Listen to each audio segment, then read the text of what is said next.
Hello everyone. We have already learned two types of chemical reactions in my previous lecture. First one was combination reaction and second one was decomposition reaction. So just take a quick look of these two.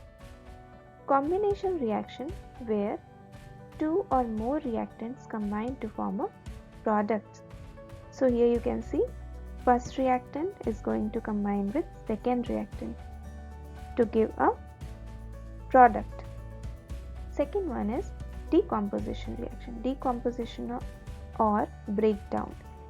A chemical reaction in which a single reactant or compound breaks down to give simpler products. So here you can see this is a reactant entity or a compound which breaks into two different products, right? Let us have a look to the third type of chemical reaction, which is single displacement reaction. We also call it as displacement reaction alone as well. In this, more reactive element displaces less reactive element from its compound present in dissolved state. Now let us have a look to the illustration shown below. Here you can see this is an element and here this is a compound, right? This orange portion is an element, this blue portion is another element. They combine to give a compound. Now what we will get is here this yellow element is more reactive, that's why it will go and join to this blue part of a compound, right? And this orange portion will go into the solution because it is less reactive than the yellow part, right? So here you can see displacement took place. More reactive element displaces what? Displaces less reactive element from its compound present in dissolved state. This all happened in dissolved state, right? Now let us take the example of displacement reaction. We can say here that Fe is going to react with copper sulfate solution to give FeSO4 along with copper. How this reaction is taking place, just have a look to the experiment. Here we have taken iron nail, right, which represent here elemental iron. This iron nail we are going to keep inside copper sulfate solution. Copper sulfate is also known as blue vitriol. Solution means this copper sulfate we have added into water. Then you have to keep this iron nail inside this copper sulfate solution for 20 minutes at least. After 20 minutes you will observe that this blue color changes into light green color and this iron nail start looking like this. Over the surface of iron nail you can see brownish layer, right? What happens is here this iron is more reactive than this copper.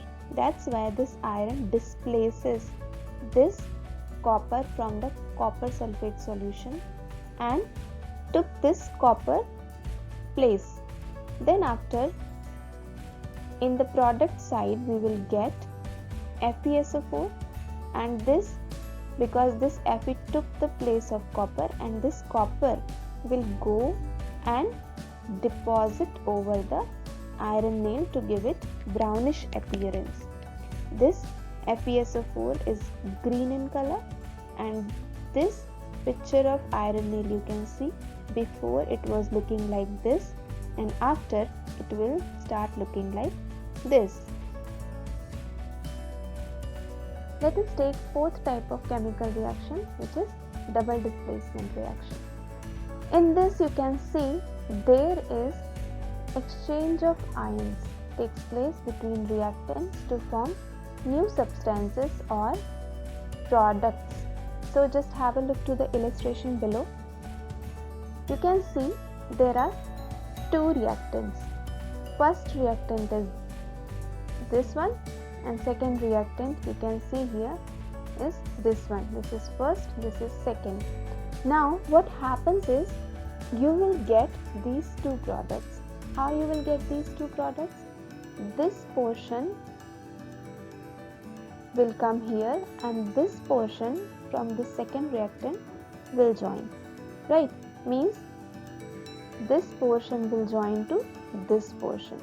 Exchange of ions, or here you can understand by exchange of parts.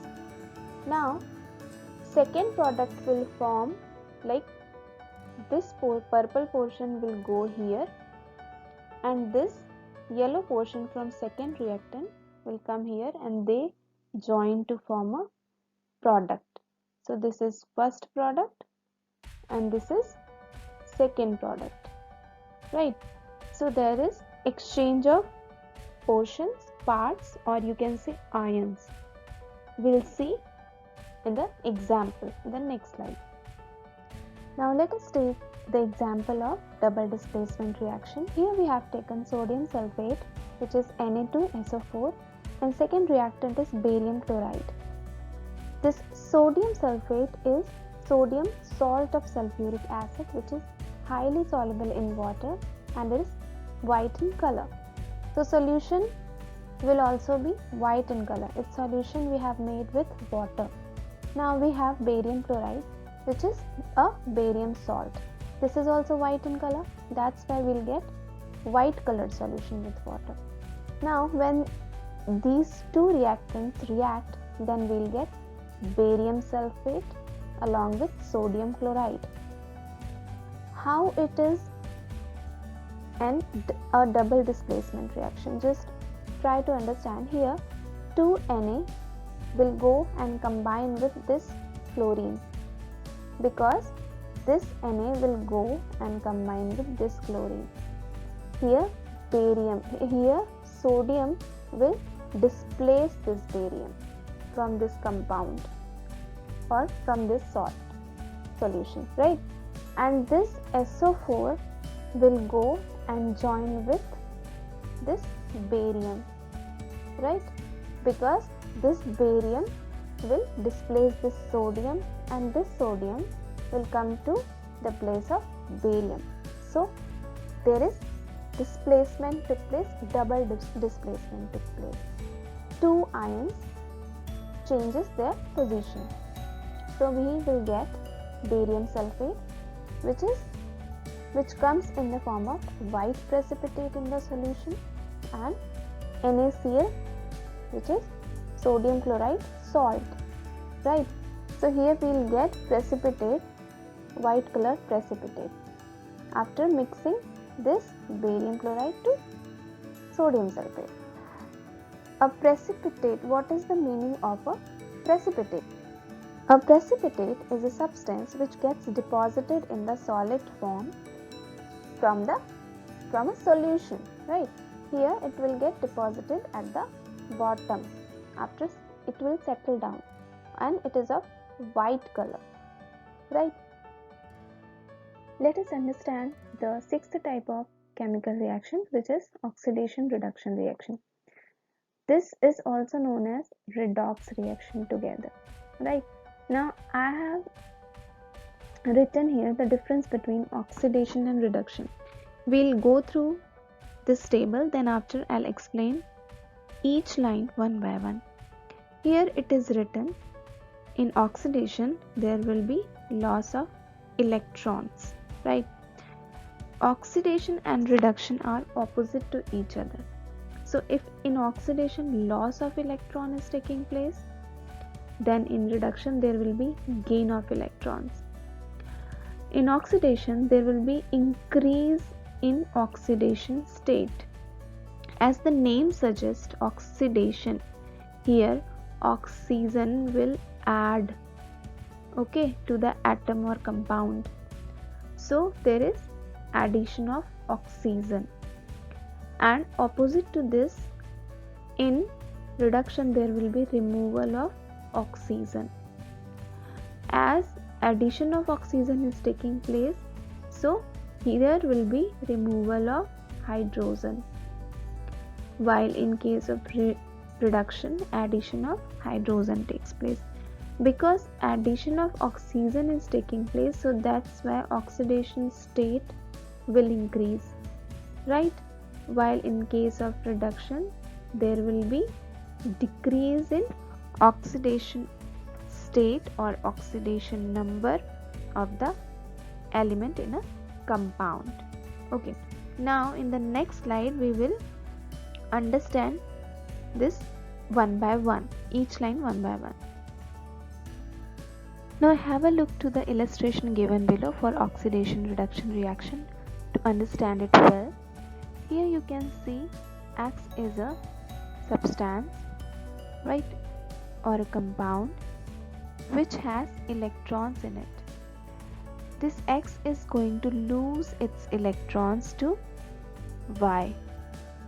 Because X is losing its electrons to Y, that's why Y is going to reduce, while X without electrons is oxidized.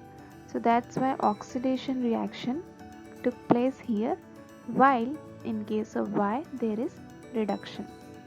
This X acts as a reducing agent, while this Y acts as a oxidizing agent. X is reducing agent because X is a donor of electrons, so that's why it is a reducing agent. It is donating its electrons to Y, so it is also known as a reductant, while Y is taking electrons from X, right? So that's why it is an oxidizing agent. Understood? Because it is going to reduce and it oxidizes X. Here you can see one more thing, that oxidation state or oxidation number is going to change for these X, both of them, X and Y. Actually, oxidation number for this X is going to increase after oxidation because it has lost its electrons, so positive charge is going to increase on it. That's why oxidation number of this X is going to increase after oxidation, while in case of Y, oxidation number will decrease because it has accepted electrons, more negative charge. So that's why this is going to reduce and oxidation number is going to decrease. Here we are going to discuss third point, which was given in the table of oxidation and reduction. You can see here reaction between copper oxide and hydrogen. Here copper oxide is going to reduce. How it is going to reduce? Because it is going to lose its oxygen. You can see here copper oxide is giving copper as a product on reaction with hydrogen, right? And this hydrogen is going to combine with this oxygen and giving water, right? So hydrogen is going to accept this oxygen from copper oxide, while copper oxide is going to lose oxygen to give elemental copper. So here oxidation reaction is taking place with the hydrogen, while here copper oxide is going to turn into copper by losing its oxygen. Now we will take the last point for explaining oxidation and reduction. Here we will explain oxidation with the loss and gain of hydrogen. Here you can see NH3 or ammonia is going to react with bromine, right? Here ammonia is going to react with bromine to give N2 gas along with HBr, hydrogen bromide. Now look here that here loss of hydrogen is taking place. This ammonia is losing its hydrogen and it is becoming N2. right? While in case of this bromine, this Br2, it is going to combine with this hydrogen. So it is gaining what? Hydrogen, because this Br2 is going to gain hydrogen and it is going to become HBr, hydrogen bromide. So here reduction is taking place because of gain of hydrogen, while loss of hydrogen is with here ammonia, and it is turning into N2. That's why here oxidation is taking place. So hope you have understood all the types of chemical reactions. We'll continue with the equations which are given in the chemical reaction and balancing those equations in our upcoming videos. Thank you.